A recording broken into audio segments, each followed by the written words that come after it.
Just because I wander around the places we would go, hoping that I'd Welcome to Just Because Podcast, where we discuss anything about life, adulting, and responsibilities. My name is Ja, and today we'll be talking about pursuing your career with our very special guest, Joshua Villawala. I'm talking about career. Joshua holds titles such as LPT, so that's licensed professional teacher, Philippine registered nurse, UK registered nurse, and master in nursing, and currently residing in Leeds, United Kingdom. So in short, important ang guest natin today. Yay! Hey! But before he earned all those titles, while pursuing his career, he is a good friend of mine, a member of the In Love Club. Yeah, shout out to our high school friendship Cameroon, and of course, a very responsible bunso and a provider to his family. You know, my message for you today is just because your plans got derailed or your dreams experienced a detour doesn't mean that you already have to stop. Stop dreaming, stop reaching those dreams and the desires in your heart. Sometimes the failures and sufferings that we went through are God's leading. God's leading us to a place where He exactly wants us to be. And I am so excited of what Joshua is going to share with us today. The series of setbacks in his career, and finally, his greatest comeback. Yay! Joshua is on the line. Hi, Joshua. Welcome to Just Because Podcast. Hello, Ja. Ayan. Kanina nauuna na ako sa mga sinasabi mo in fairness. Sorry. Excited na siya. But thank you for inviting me here. Yeah, earlier I introduced you and the titles you are holding, no, Josh? Grabe. So amazing. Sana all. But of course, I want you to give our listeners a short background about how you started with your career. Ayan yung title kasi nakukuha lang naman yan ng konting tiyaga. Definitely. Pero anyways, I started as a nurse, literally a nurse, way back in 2014. So medyo, it was like mahirap yung naging start ng career ko. It's because it was the time when we were napakadami ng nurse, pero yung demand is very low. So when I started 2014, ayun, mga 1 year ako naging nurse. And then after that, I decided to apply for another 6 months sa isang private hospital. But it took around 6 months lang din. And then after noon, doon ako nag-decide na maglipat ng other professions. So after being a nurse for about 1.5 year, I transferred into BPO companies.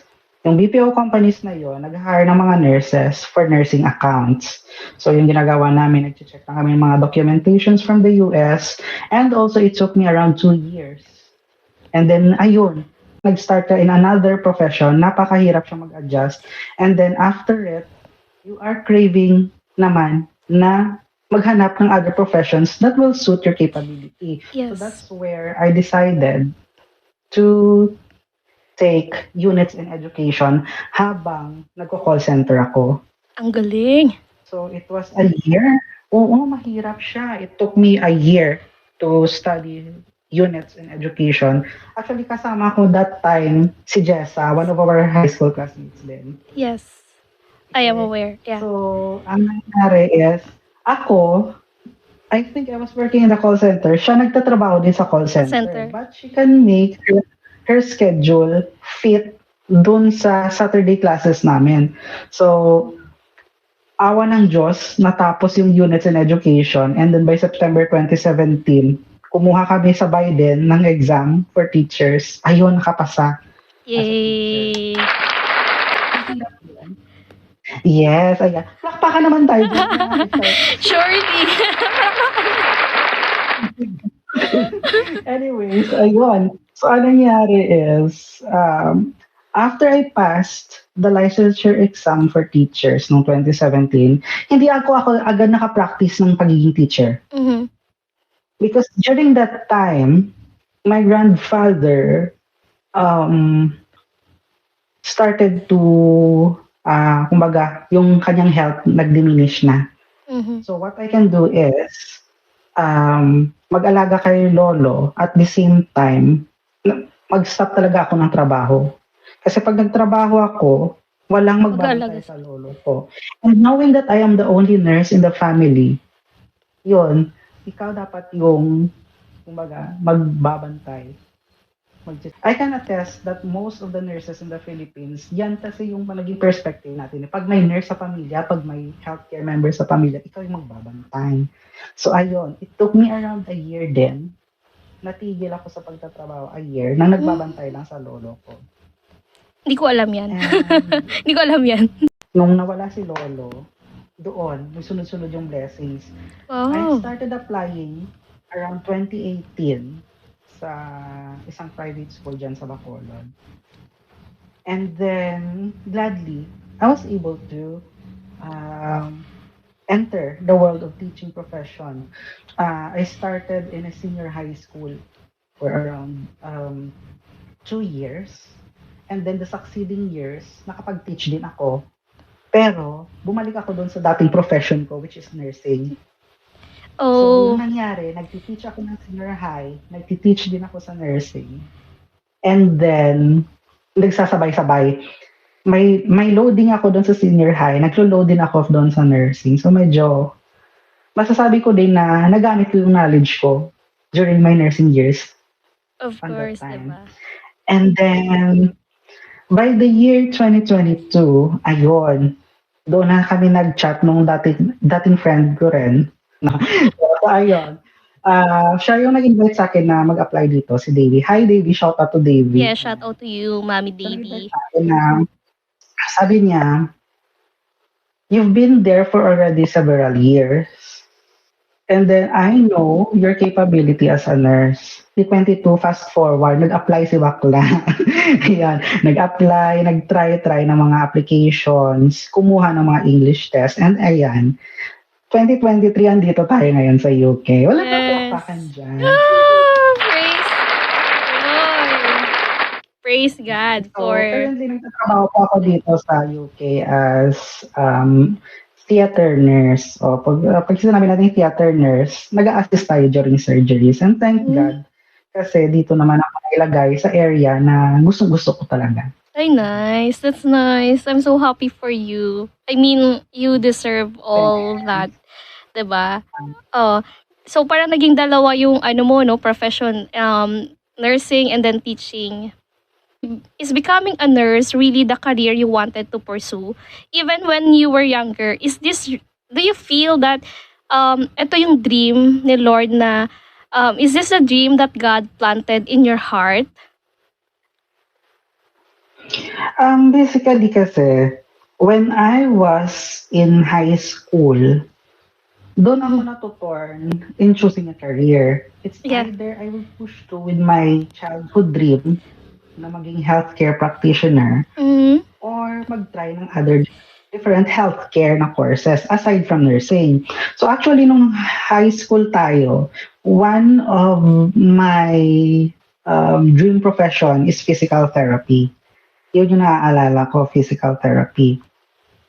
Pangalawa na si nursing and then followed by the other courses doon na si teaching and all. So, when I was in college, during the nursing times, yun, unti-unti ko talagang, kumbaga, na-in love ka with the profession because you are learning from it from your first year hanggang mag-second year, third year, nagdi-different levels na of knowledge within the nursing profession. Andun yung talaga masasabi mo na, ay, ito gusto ko to. Ito kuwang-kuha talaga yung interest ko. But it was during my second year and third year that I appreciated my teachers teaching nursing. Kasi ayun na, si Sir, shout out kay Sir Lads pala anyway. So, Sir Lads, Sir Irel, those teachers were kumbaga, I consider them as best teachers during my nursing career, or nursing as a student nurse, way back when I was a student, di ba? Ang galing magturo. Sabi ko, siguro, one of these days magtuturo din ako. So, I did not expect lang na from nursing, mapupunta ako doon sa another profession. But it was always been nursing na nasa puso ko. Okay. Well, that's good for you kasi nandiyan ka ngayon, 'di ba? You know why I ask you this question? Kasi I mean, I believe there are people out there na even if ito yung passion nila or they know their strength that dito magaling ako, but you know they cannot just pursue it kasi for some reason like their parents are not able to provide them, 'di ba, financially, or won't be able to send them to schools that they like, study the course that they wanted. They would find a way, parang easier way para makapagtrabaho and make a living. Personally, I had the same experience, no. When we are about to graduate, nasa fourth year tayo noon. So, there are universities and schools offering scholarship. So, 'di ba? To someone like me na hindi talaga financially well off, my parents are not that financially well off, I had to apply for those scholarship. Kasi nga kung hindi, baka lalo ako hindi makapag-aral, baka nag-asawa na ako ng maaga, 'di ba? So, so 'di ba before, I want to to study accountancy. Feeling ko magaling naman ako sa numbers before, pero ngayon hindi ko lang alam kung kung hanggang ngayon magaling pa rin ako sa numbers kasi syempre adulting na tayo eh. So wala na tayong pakialam dyan, budgeting na lang yung alam natin. Pero ayun nga, hindi ako nakapag-aral ng accountancy. What happened was, I took a scholarship, yung pinrovide ng former congressman ng Negros Occidental, ni Congressman Charlie Coangco. So nag-exam ako, training ako sa Manila until nakapasa ako kasi sure slot naman na may scholarship kami na nakaabang na for us. So, so this is the school I graduated from. It's Miracle Foundation Institute. Of course, I am so grateful of the opportunity. Pero, ang hirap nun kasi parang hindi ako ma-technical na tao. Because nga, before I love, numbers, so accountancy talaga. But I studied instrumentation technology. All because I have no choice, diba? So I really had to go through with the paghihirap and sacrifice. Kasi parang I had to go to Manila at that age. Of parang for me, it's a young age pa, diba? So kailangan ko na mag-sacrifice para lang ma-pursue yung mga pangarap ko. Ang pangarap ko para sa family ko. So ngayon, masasabi ko lang na feeling ko na lahat naman ng yun ay nangyari dahil yun yung plano ni Lord for me. I mean, I am happy of where I am right now. And talaga masasabi ko na God work things together for good. So, yeah, to those who are experiencing the same, diba? Or had experienced the same as mine, wala akong masabi but I'm so proud of you. I mean, you have to go through with all the sacrifices para lang din sa pangarap mo and sa pangarap ng pamilya nyo. And of course, be grateful because God's no is not a rejection but a redirection. So, di ba? Serious tayo doon. Di ba? Kasi... ako talaga mag-a-attest ako na talaga yung mga redirections na yan. Is just a way for you or for God to lead you to where you're supposed to be. True. Hopefully sa ating listeners, yun lang masasabi ko, if there are redirections in your life, accept it. Accept it. Yes. So, going back to teaching, Josh, no? Kasi parang while you were teaching, naalala ko, you had to make some, yung mga materials, 'di ba? Of teaching para lang na maging interactive yung online class mo kasi that was during pandemic and then online kayo.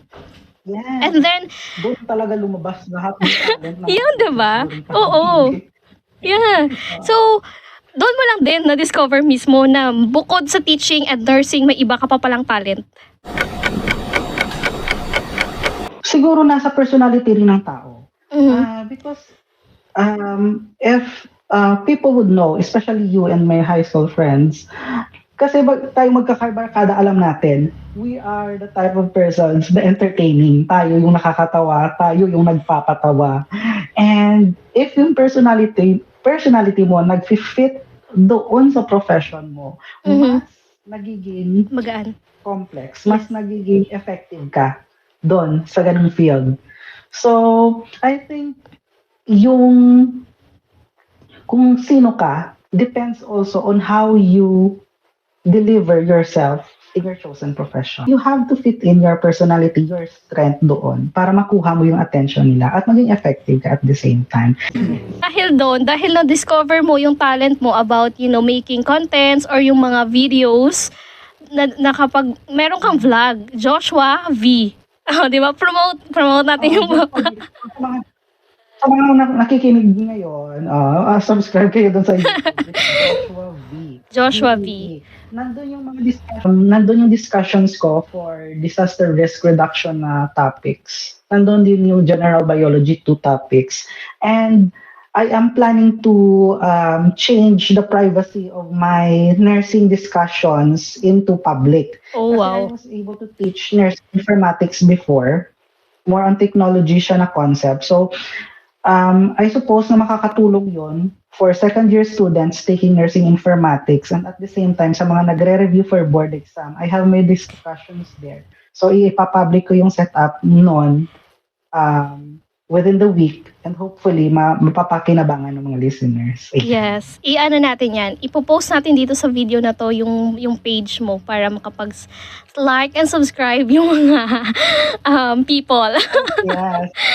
Anyway, ayun. So, ayun nga. So, di ba, ang galing mo na din sa ganyan, sa teaching, sa nursing.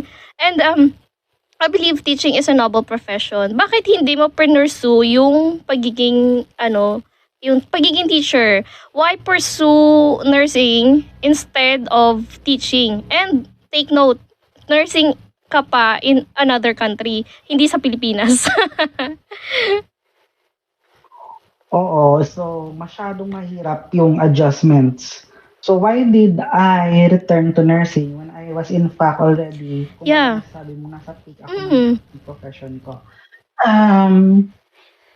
Ito ng diretsahang sagot to. Practicality. Of course. Number one. Alam natin dyan sa Philippines. Yes, practicality. Alam natin dyan sa Philippines na ang hirap maging nurse. Ang daming hirap, no? But it was in teaching that I find, resolutions when it comes to practicality. Kasi, in reality, mas mataas pa yung sahod ng mga guro kaysa sa mga teachers. That's why I decided to teach in the last 5 years dyan sa Philippines. Wait, clarify ko lang. Mas mataas yung sahod ng mga teachers kaysa sa nurses. Teachers kaysa sa nurses. Ay, okay. So practicality-wise, kung marami kang pinaggagastusan. If you have all the bills you have to pay. Oo. Imagine, hindi ko mention kung anong mga hospitals to or pinagtatrabuhan before. But imagine, when you are in teaching, even in private institutions, makakasahod ka ng around 16K to 20K and above. Solve ka na nun. But if you are a nurse in a private hospital, yung sahod mo naman will only reach within 10,000 to 12,000. Ganon. Imagine yung risk na makukuha mo in taking care of patients, and then yun lang ang maisasahod mo. That is why grabe yung saludo ko sa mga nurses na nagstay dyan sa Philippines, especially during the time of pandemic. Kasi you are risking your life and only accepting minimal amount para ma-survive mo rin yung para sa pang-araw-araw na tustusin mo. So right after the pandemic, parang doon naging ano siya, kumbaga the key, key to success. Ayun. Kasi ang opportunities na nagbukas. To tell you frankly, hanggang ngayon, yung demand ng nurses dito sa UK is very high. Oh, wow. Very high. So when I was offered by a friend to try applying, hindi talaga ako nagdalawang isip. Kasi number one reason, again, practicality. Practicality. Parang gusto ko na din tuloy mag-aral ng nursing. Diba? Second is, you have to go out of your comfort zone din naman paminsan-minsan. True. Kasi I believe hindi ka naman makaka-receive ng hinahanap mong growth pag nasa comfort zone ka lang. So imagine yourself being inside the garapon. Tapos, kabisado mo na yung garapon. What is garapon? Ikot-ikot ka lang. They don't know garapon. Your jar battle. Mahirap. Ang hirap pag-English. Yeah, because we are, di ba, native Ilonggo. So, it's like you're inside of that room. Trying na makabisado mo what's inside of that room or what's inside of that battle. And then, once makabisado mo na siya, what more? Okay, so I think my teaching career in the past 5 years, kahit hindi ko nagkabisado yung room of teaching, there's something in me na nagsasabi na you have to go out of that jar, or you have to go out of that room. You have to seek something aside from money. So, ayun. Money. Yes. So, katumbas din pala, doon ko na-realize na katumbas ng paglabas mo sa comfort zone ay equivalent siya ng maraming challenges at maraming sacrifices din. Kasi, andun ka na eh. Sanay ka na doon sa mga galaw ng teaching. Sanay ka na doon sa room. Then why come out of it? So, I think yun yung naging reasons kung bakit I came out from teaching and going back to nursing. But I am not closing the opportunity of going back to teaching. Kasi, I'm not being boastful about this one. Sure. I've been there. Okay? Sabi nga ng mga kaibigan ko, and not just my friends, even the educators here, sabi nila, kahit bumalik ka sa nursing, babalik ka din sa teaching one day. Oh? They say? Why choose? Why choose if you can have both? Oh. Yun yung sabi nila. Actually, I was being offered here also to do a clinical education. Kasi yung background ko is in teaching. So, yung ginagawa ko right now is to mold my nursing. Kasi hindi ka makapag-teach kung hindi ka mismo in line pa masyado. Yeah, equipped pa. Yes. So, what I'm doing right now is hopefully I will be able to adjust pa with my nursing career here. So, one of these days, babalik talaga ako sa teaching at ituturo ko yung mga natutunan ko dito. Oh, yeah. That's one good thing about din sa'yo, no? Kasi you can teach and then yung topic mo is all about nursing, yung mga pinag-aralan mo talaga sa nursing. So, grabe. Imagine how blessed are you. Di ba? Mapapasana all na lang talaga kami. Hindi. Kasi why choose if you can have both? Siguro one last thing. If there's anything else that you wanted to say, or advices, bukod pa sa mga nabanggit mo na, what advice can you give to our listeners about this topic, pursuing their career? Okay, so pursuing your career, isa na lang siguro yung masasabi ko. Yeah, sure. Fear will always be there, but don't be afraid. Okay? So taking risk will always equate you to be afraid. But it is you who decides if you will keep within yourself na matatakot ka or lalabanan mo yung takot mo. So, my only advice is pursue what you think is your capability as a person. Okay? Kung hindi man naibigay sa'yo yung mga bagay na gusto mo, follow the redirection na naibibigay ng current situation mo. Yes. Live in the present. Kung anong meron ka sa present, yan yung gawin mo. Kasi your future will dictate what kind of future that you will have. Yan. Yun. Nadinig yun, guys. Very, very well said from our UK registered nurse. So, ayan, Joshua, thank you so much. I think... Teka, may last advice na ako. Okay, go. Advice muna ako. Sure. Nadagdag ko lang. Siyempre, habang ginagawa niyo yung mga present na yan, sabayan niyo ng dasal. Yun. Yun, of Sabayan course. ng dasal. Talaga naman. Pray, Yun diba? talaga yung faith. Number one talaga si faith. So, sa lahat ng gagawin mo, kahit ano pa yan, andyan dapat si dasal, andyan lagi dapat si God.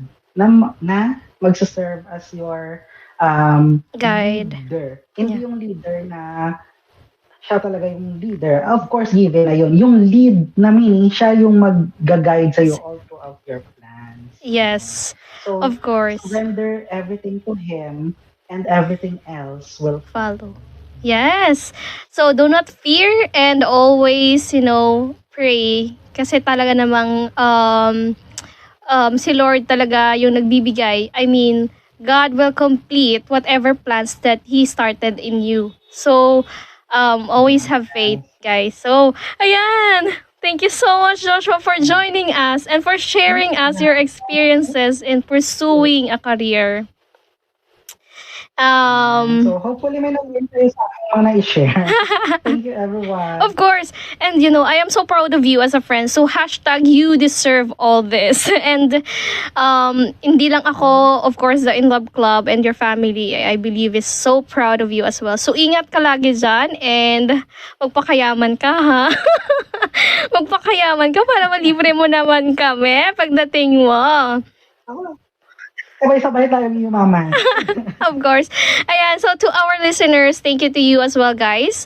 By the way, for the topic that you commented or you suggested in my first episode of my podcast, we'll surely look into that. I'm just looking for the right person or people na makapag-discuss niyan. And special thanks to John Romel Kahayan para sa malakasang intro ng ating podcast. So thank you, JR. And again, thank you guys for all the support. See you on the next episode of Just Because.